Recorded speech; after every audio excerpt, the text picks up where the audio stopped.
Januari talni tini chini shalmari tangshlo ছাত্র যুব ভবন DYFI ni বখাকতে স্বামী বিবেকানন্দনি আসাইমানি সাল লোকসাওই জুদা জুদা সামং বতাং ইয়াগো ইয়াচাগৈ নাহার জাখা স্বামী বিবেকানন্দনি আসাইমানি সালনো ন্যাশনাল ইউথ ডে পালনানি বাগৈ ওয়ানসুকজাক DYFI aboni yagulono স্বামী বিবেকানন্দনি আসাইমানি সাল পালাইমুংনি বিসিংতে বিসি বুরুম বুরুমনো DYFI ni বখাকতে ছাত্র যুব ভবন ন্যাশনাল ইউথ দিবস পালাইজাগৈ ফাইতঙ্গো তাংশলো স্বামী বিবেকানন্দনি আসাইমানি সাল পালাইমুংনি বিসিংতে বিনি মাংপ্লিও খুমবগৈ খুলুमै বিনি khলাই kalangjak samung humung rogno tui khukai kok narakhlaikha tei স্বামী বিবেকানন্দনি phunukjak lamate himnani bagai koklam salaikha osalo tongo DYFI ni juda juda adongrok comrades আমরা এই যুব দিবসে আমাদের দেশে জন্মগ্রহণ করা মহামানব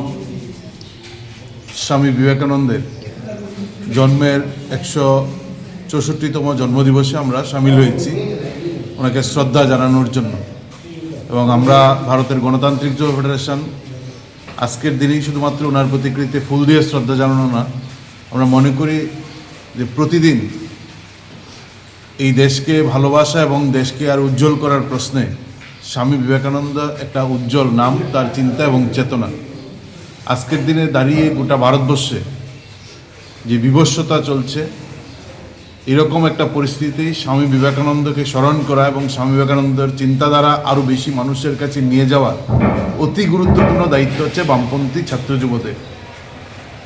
এবং এই দায়িত্ব আমরা অত্যন্ত নিষ্ঠার সঙ্গে আমরা পালন করছি, কারণ যে গেরুয়া প্রতীক বহন করতেন স্বামী বিবেকানন্দ, যা ত্যাগ জ্ঞানের প্রতীক, আজ তাকে ব্যবহার করে আমরা দেখছি গোটা ভারতবর্ষে একটা অস্থির পরিস্থিতি, মানুষের মধ্যে বিভেদ তৈরি করার চেষ্টা করেছেন।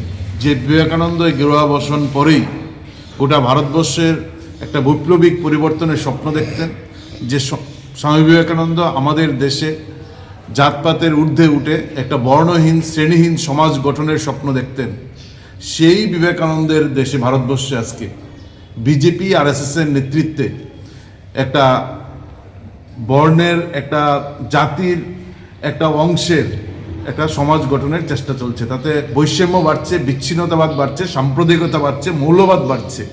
এবং স্বামী বিবেকানন্দ তার বিরুদ্ধেই তার লড়াই সারা জীবন করে গেছেন। গোটা ভারতবর্ষের, গোটা পৃথিবীর মানুষকে আপন করে নেওয়ার চেষ্টা করেছিলেন। এই পরিস্থিতিতে আমরা দেখছি যে স্বামী বিবেকানন্দ বেঁচে যখন ছিলেন, শিকাগোর এই সম্মেলন সেরে যখন ভারতবর্ষে ফিরেন, তখনও তিনি ওনার কাছে গৌরক্ষা সমিতি, তারা গৌরক্ষার জন্য স্বামী বিবেকানন্দের কাছে গিয়েছিলেন। তখনও স্বামী বিবেকানন্দ তাদের কথা শুনে তারা মানুষের সেবা করেন। স্বামী বিবেকানন্দ তাদের বলেছিলেন মানুষের সেবা করেন কিনা, তারা বলেছেন যে না, আমরা গৌরক্ষা সমিতি, আমরা মানুষের সেবা করি না, আমরা গরুর সেবা করি, গরুর জন্য লড়াই করি। তখন তাদের উদ্দেশ্যে গোমাতা বলেছিলেন তারা গোমাতার শ্রেষ্ঠ সন্তান। আজকে স্বামী বিবেকানন্দের যখন 164তম জন্মদিন আমরা পালন করছি, তখন আমরা দেখছি গোটা ভারতবর্ষে, এমনকি আমাদের রাজ্যে প্রতিদিন, প্রায় প্রতিদিন এবং গতকালকে হয়েছে, মানুষের রক্ত ঝরানোর জন্য যাচ্ছেন গোমাতাকে রক্ষা করার জন্য। ফলে এইরকম একটা পরিস্থিতি, মানুষে মানুষে বিভেদ, যে ভারতবর্ষের মধ্যে স্বামী বিবেকানন্দ স্বপ্ন দেখতেন যে বেদান্ত হচ্ছে মস্তিষ্ক আর দেহটা হচ্ছে মুসলমানের, তার মধ্য দিয়েই একটা ভারতবর্ষ একটা সেরা দেশে পরিণত হবে।